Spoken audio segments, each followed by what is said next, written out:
I missed the Ian Garry versus Carlos Prates UFC Kansas City main event live. I was looking on my phone at the time. I was hanging out with some friends. Probably shouldn't have been on my phone, but I was. And I was looking at some of the results in real time, and I was watching some of the praise come in for Ian Garry, and I was like, man, he must be looking really good. I wasn't seeing the fight, but the real-time kind of social media response was he looked really good. So I had to watch it the next day, and I did. And the conclusion I came to was basically everyone was right. He did look really good. This is not a video where I'm going to get up here and tell you that Ian Garry is some fraud, that he is a scrub, that he's not legit. He is very, very good. He is legit. There's a lot of things he does really, really well, and he's probably going to go pretty far. Exactly how far remains to be seen, but he's going to do really well in his career. He's already done really well. And I don't even mean to necessarily pick on him either, but it was after watching this fight that it was something that's kind of been nagging at me for a little bit that I wanted to talk about, which was there's a big problem, at least it seems to me, or at least a noticeable problem. How big is up for debate, but certainly noticeable in terms of the modern fighter. It feels like there is an unusually high amount of fighters today that aren't really attacking for an end.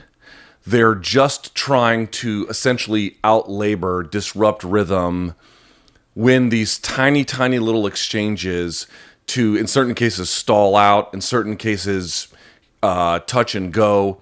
And they do that for the entirety of a bout. Now, understand what I'm saying because it might be a little bit hard to follow. Once again, I'm not saying that the fighters who do this aren't good. They are largely pretty good. In fact, in certain cases, they might even be champions. I would put Merab Dvalishvili in this category. He is not a bad fighter by any stretch of the imagination. And some of the things he does are quite remarkable. That's not really the argument. In a similar vein, well, as I just mentioned, Ian Garry, quite good. But what it often feels like is, imagine you are some person and you want to sue a major company. You feel like you probably won't even get a chance to win because they're going to have a team of lawyers that are just going to throw all the various forms of litigation at you to slow things down, to make it impossible to get through all the materials and discovery. They're just going to win on process. And it feels like there are a lot of guys today, and ladies in particular actually, winning on process, where what they're trying to do is in these individual exchanges, as I mentioned, they're trying to win that exchange, not necessarily with a big punch or any kind of dominant force applied or a game-changing kind of switch in the fight, just to get enough to deter the other opponent, land on the other opponent, and then go. And it's not even necessarily something that is only happening in the stand-up, although it tends to be something a little bit more recognizable in the stand-up, but it's happening on the ground. Consider, according to the UFC stats page, Garry was able to get 4 out of 19 takedowns. Now, again, what someone's going to tell you is that he was mixing it up really well. And that is true. He was mixing it up really well. And getting 4 takedowns is not nothing. I don't care that the percentage was necessarily all that low, but number one, what it shows you is a big portion of what he's trying to do is just workload volume, right? I'm going to just make the other person do a ton of work. And what everyone's going to say is every time I say something like this, they're going to say, well, isn't that smart to do? To an extent, yes, absolutely. But it's just a ton of labor. And then on the 4 takedowns that he's got, nothing really of note kind of ever happened with them. He never got close to a submission. He never got close to really keeping him down for all that long. He was basically able to get up from there on out. It's one of these sort of lessons that I have is if you see someone that's got a lot of takedowns and not a lot of finishes, they're not really doing a lot with the takedown. It's just designed to disrupt them. It's just designed to slow them down. It's just designed to win that pocket of time in a round, and then later on, do it again in a different way, do it again in a different way, do it again in a different way. And it seems to me a little directionless, a little aimless. The argument is not that you doing that is some kind of refuge for the untalented. Far from it. To do that, especially over the course of 25 minutes, and especially in Garry's case where he's coming on a short notice, these are very difficult things to do. But as an observer, at times, doesn't it make you feel, anyway, it makes me feel a little empty? I don't need a finish every single time. I don't care that the fight went to a decision in this particular case or any other one. What I care about is if you're developing a skill set that is designed to win these sort of micro moments in a fight and to do that collectively over time, one, I think if there's enough of that happening in the game, and again, whether that we've reached a tipping point is kind of up to you to decide, but if there's enough of that in the game, it ends up being a little bit unpalatable in totality, at least for me.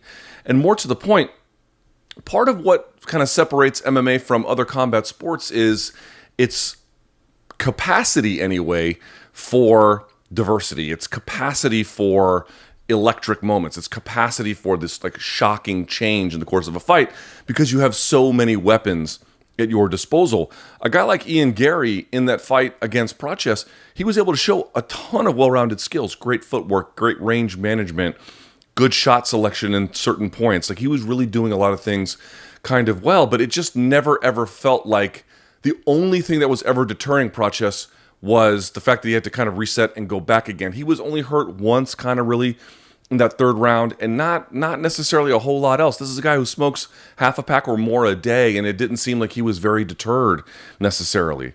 He was never put in real danger, except for that one kind of moment in the third round. There wasn't really any of that. And of course, what someone might say is, well, Carlos Prates, he was shown to be lacking here. There is no argument about that. Absolutely, that is true. We're not talking about arguments over who is talented and who isn't as it relates to the winner using this kind of laborious style of fighting. What I'm saying to you is, look at this chart.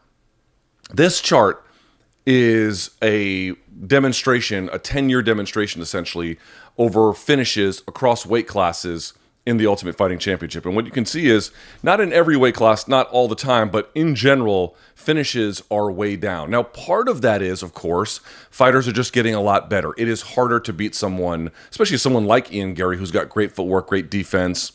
You know, he's got a lot of things going for him. It's just going to be harder to do that. And it's not evenly distributed between the men and the women's side. And in fact, if this argument is to be made, those of us who grew up watching, Ronda Rousey doing what she was doing, and of course there were precursors to before that with the Carranos and the Cyborgs and the Marloes Kunins and everybody else, but also other fights along the ways, like your Miesha Tate and your Kat Zingano. These like brutal fights where something reached a climax, it reached a finish because they were directionally working for that. To me, it feels like there is a very, very big difference. And it's not a question of talent, but there's a big difference between someone who fights with a directional purpose, someone who is looking to really leverage a set of strengths for that direct end goal of finish, and they really actually believe they can do it, versus somebody who just wants to make you work and then disrupt your flow, disrupt your rhythm, and keep doing that in this sort of Groundhog Day fashion over the course of a 15 or 25-minute fight, excuse me. That's what it felt like this to me a little bit. I did not come away from this fight being like, oh, Garry's not good. Oh, Garry's a fraud. No, none of that. I cannot, with a straight face, get on here and tell you that that's what I saw, because I'd just be lying to you. He's quite good. He might go pretty far with it.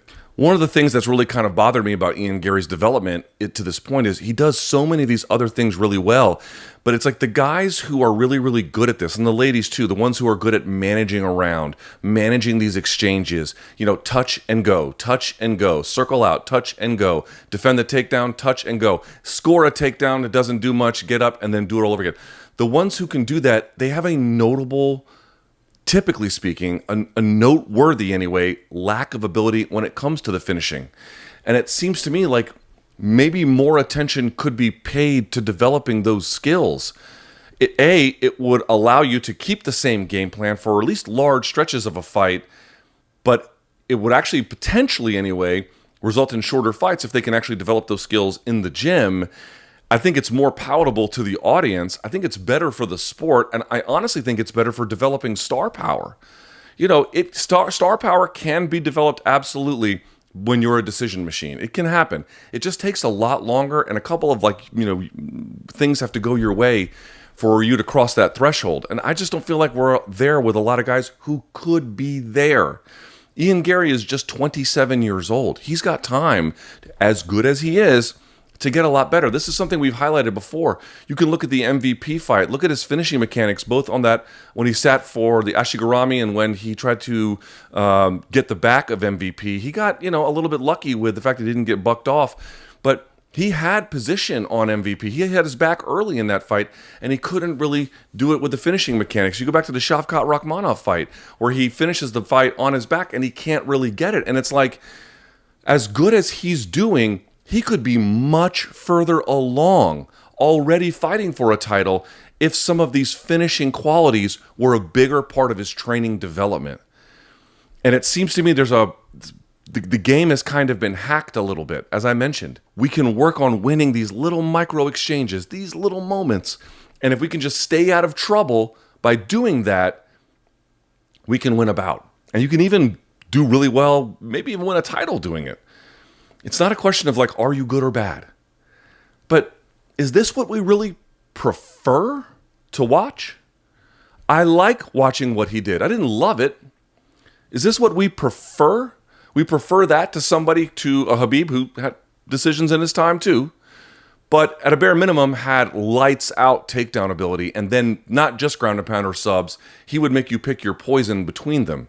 Or someone like an Islam Makhachev who can do a little bit of that, and on the feet he can do some of that too, where he can make you pick your poison and he can finish you off pretty quickly. Like, to me, it seems like that is the more ideal way a fighter's career should go. And especially if we're talking about the elite ones, which I think, Ian Garry's kind of in that conversation now. He hasn't won a title yet, but obviously he's pretty close. That's the kind of thing that I feel like is missing a little bit today. That's the kind of thing that I feel like, I don't know, it's bothering me a little bit. And it's bothering me because it just feels like it doesn't have to be this way, not with everybody. Some guys are really never going to get that finishing ability, but it feels like some of these dudes are pretty close. If they had a little bit more effort and a little bit more direction about their training, and a little bit more time working on that in the gym, we could get there. And I feel like that would make the sport a little bit more palatable today. I think it would boost their star power. I think it would make these events much more exciting. Like, when an Islam gets out there, can you guarantee there's going to be a finish? No, but it's, any kind of mistake, it's not going to be far behind. Pick another guy, Ilia Topuria. Is he going to get a finish every time? No, but he's directionally working that way. His game is focused on setting up fight-ending scenarios. Do you see the difference? It didn't seem to me like Garry had any intention, or maybe even against this opponent, an ability of working towards a fight-ending scenario. And the ones who do have a vastly different kind of game that's purpose-driven. It is all centered on getting to those ending scenarios and then polishing them off with a submission, with a big punch, with you name it. And I have praised other fighters in the past for constantly disrupting other fighters' rhythms. Israel Adesanya was very, very good about this. It's not in a vacuum that I don't appreciate it, or in certain cases really admire it. I kind of do admire it to a degree. It is hard to do that. It is very hard to do that. But do y'all not feel like there's a big difference between winning on micro process versus directionally sending about in a direction that gives you fight-ending scenarios? Granting it can't happen every time. Granting it can't happen for every fighter. Some are just going to be better at it than others. But it also feels like more could be that way if there was a different focus in the game right now. So I give credit to Ian Garry. He's a good fighter. He's a really good fighter. And that was a great performance that he turned in. A very difficult one. And he had to rally himself in that 5th round. But maybe I'm on an island. Maybe y'all disagree. I just feel like when I look around today, there's a huge difference between fighters who win on process and fighters who win on directionality. And I really favor more of the latter than the former.